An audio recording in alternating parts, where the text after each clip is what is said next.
Penyalahgunaan minuman keras di kalangan masyarakat sudah sangat memprihatinkan. Kondisi ini turut juga dirasakan Cornelia Agatha. Ibarat fenomena gunung es, meski para aparat sudah melakukan operasi miras, tetap saja arus peredaran minuman beralkohol tinggi ini masih subur terjadi. Maka kemarin bertepatan dengan bulan Ramadan, Polres Metro Jakarta Selatan yang dipimpin oleh Komisaris Besar Polisi Dr. Andes Gufron mengundang Cornelia dan tokoh-tokoh masyarakat lain.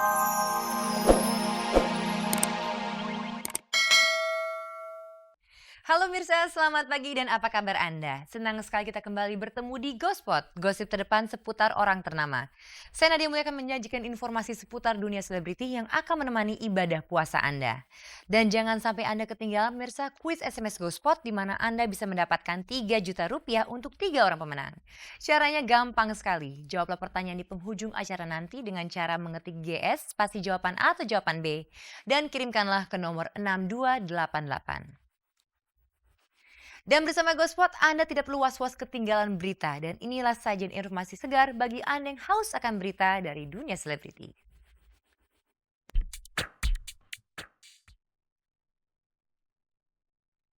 Cornelia Agatha ikut turun tangan membasmi minuman keras. Dimas Seto dan Bunga Citra Lestari rindu berbuka dan sahur bersama keluarga mereka. Di saat ulang tahunnya, Lilis Karlina berdoa memohon teman hidup yang tepat. Seperti apa perangai Marsyanda dan Lely Sagita ketika memerankan peran antagonis? Apakah Huges dan Afin saat bulan Ramadan ini akan saling silaturahmi?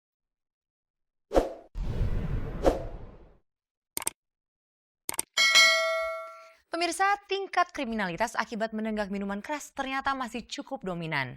Nah, bertepatan dengan bulan suci Ramadan ini, Polres Metro Jakarta Selatan didukung oleh artis Cornelia Agatha dan masyarakat setempat berhasil memusnahkan ribuan botol miras. Dengan begitu semangat ya pemirsa, Cornelia Agatha turun tangan langsung menghancurkan ribuan botol tersebut dengan menggunakan mesin giling. Seperti apa suasananya? Mari kita simak liputannya.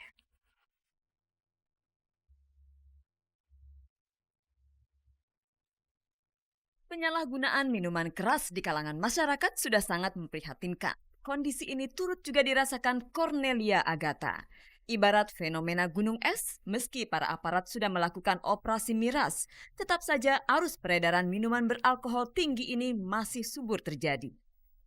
Maka kemarin bertepatan dengan bulan Ramadan, Polres Metro Jakarta Selatan yang dipimpin oleh Komisaris Besar Polisi Dr. Andes Gufron mengundang Cornelia dan tokoh-tokoh masyarakat lain untuk bersama-sama melakukan pemusnahan miras secara massal. Kebetulan ya saya pikir selama ini kan saya aktif di kampanye narkoba ya. Tapi kalau minuman keras belum pernah, tapi saya pikir nggak ada bedanya lah gitu. Ya pokoknya saya mensupport lah acara-acara seperti ini gitu. Nih kayak minuman-minuman seperti ini, kekerasan dalam rumah tangga, ya. Orang pokoknya jadi nggak masuk akal aja lah. Pemerkosaan. Bisa jadi para pecandu miras merupakan korban dari peredaran miras ilegal. Selain itu, faktor lingkungan sosial juga ikut andil memuluskan jalur peredaran ini. Seperti pecandu alkohol yang mengajak orang lain untuk minum. Dirasa tepat jika di bulan puasa ini siapa saja termasuk Cornelia turun tangan menyetop penyalahgunaan miras. Ya saya pikir memang sudah sepatutnya harus terus diberantas. Apalagi sekarang masuk bulan Ramadan, ya kan? Memang harus lebih ditindak. Semuanya itu teman bisa dikasih pengertian gitu ya. Kepuasan tampak menghiasi wajahnya. Apakah ini menandakan bahwa Cornelia pernah punya pengalaman buruk dengan minuman beralkohol? Saya tidak mencoba karena memang nggak suka. Satu lagi saya tidak ingin kelihatan tolol di depan orang banyak, itu aja. Enggak sih, saya nggak pernah menghadapi orang-orang yang maksudnya menjadi korban gitu, nggak pernah. Tapi kalau ngelihat langsung sih pernah gitu ya. Memang rese aja udah kalau orang udah kena minuman gitu. Rese kalau udah tinggi banget gitu, udah aneh-aneh pasti.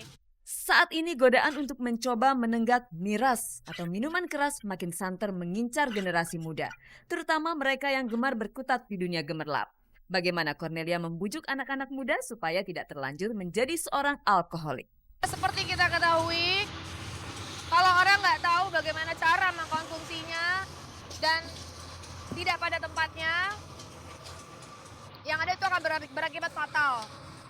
Ya, alkohol itu yang mendorong saya untuk bilang tidak, ya mungkin lebih kepada apa ya, prinsip aja gitu.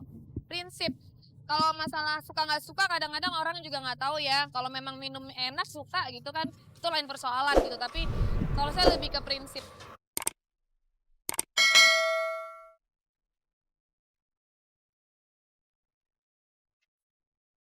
Mabuk karena alkohol, maka resikonya berhadapan dengan hukum.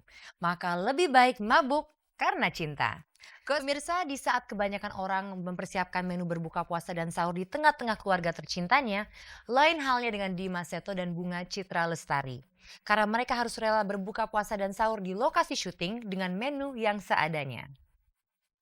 Sementara itu, hari pertama berbuka puasa juga merupakan hari yang sangat berbahagia bagi Lilis Karlina. Karena pada hari itulah Lilis juga merayakan hari ulang tahunnya yang ke-31 tahun. Dan dengan semangat berbagi kebahagiaan, maka Lilis mengadakan acara berbuka puasa bersama dengan anak-anak yatim. Seperti apa suasananya? Mari kita saksikan 2 liputan segar versi Gospot berikut ini.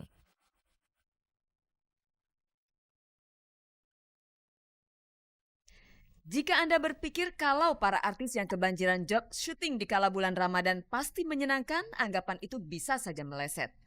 Bunga Citra Lestari dan Dimas Seto, 2 pesinetron yang makin padat jadwal syutingnya di bulan puasa ini, harus rela jauh dari keluarga. Ujung-ujungnya keduanya harus berbuka dan sahur di lokasi syuting. Seru.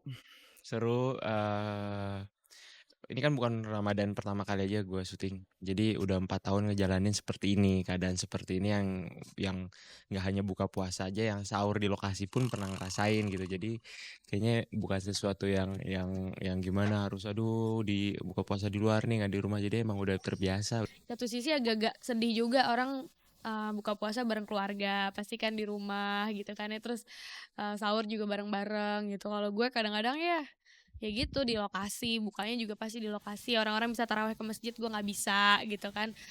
Ada suka dan sedih. Sepertinya Bunga dan Dimas sudah menyadari konsekuensi pekerjaan mereka.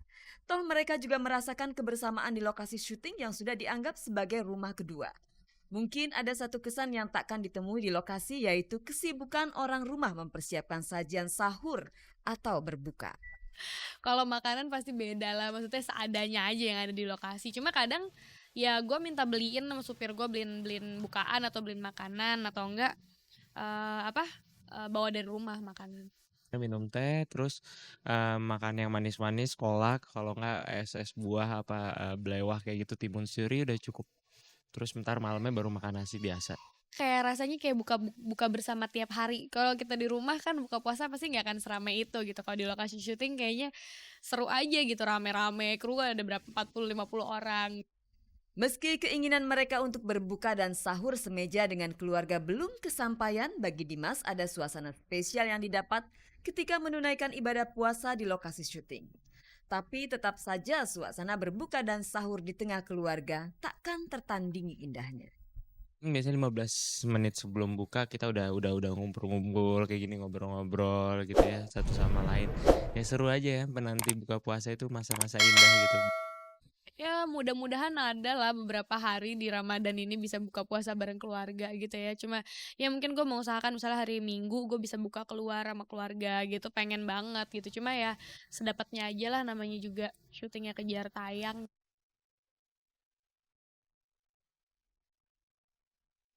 Kebahagiaan ganda, demikian istilah yang tepat dikenakan pada pedangdut Lilis Karlina. Saat berbuka puasa di hari pertama, Lilis tepat berusia 31 tahun. Untuk merayakannya, ia mengadakan buka bersama dengan para anak yatim. Di rumahnya ini, para anak yatim kelihatan ceria, termasuk putra Lilis bernama Uki, ikut membaur menikmati acara spesial itu. Ada kejutan khusus yang membuat hati Lilis tersentuh, yaitu kado dari putranya. Kue-kue itu sebenarnya nggak ada, cukupnya tadinya mau tumpengan aja, terus makan bersama kayak gitu tuh. Ternyata ada surprise gitu ya, Lili sih seneng aja. Kebetulan adek yang kirim satu, yang bungsu, Noni, terus dari Coki deh. Nggak tahu, padahal nggak dikasih uang loh. Yang paling spesial itu doa dari ibu saya, itu aja. Namanya orang semakin tua ya umurnya semakin berkurang. Mungkin mau meninggal, nanti kan kita udah nggak tahu meninggal itu apa udah tua apa masih muda, kita nggak tahu. Makanya dengan usia yang sekarang ini mudah-mudahan Lilisnya itu diberi keimanan yang banyak. Terus beri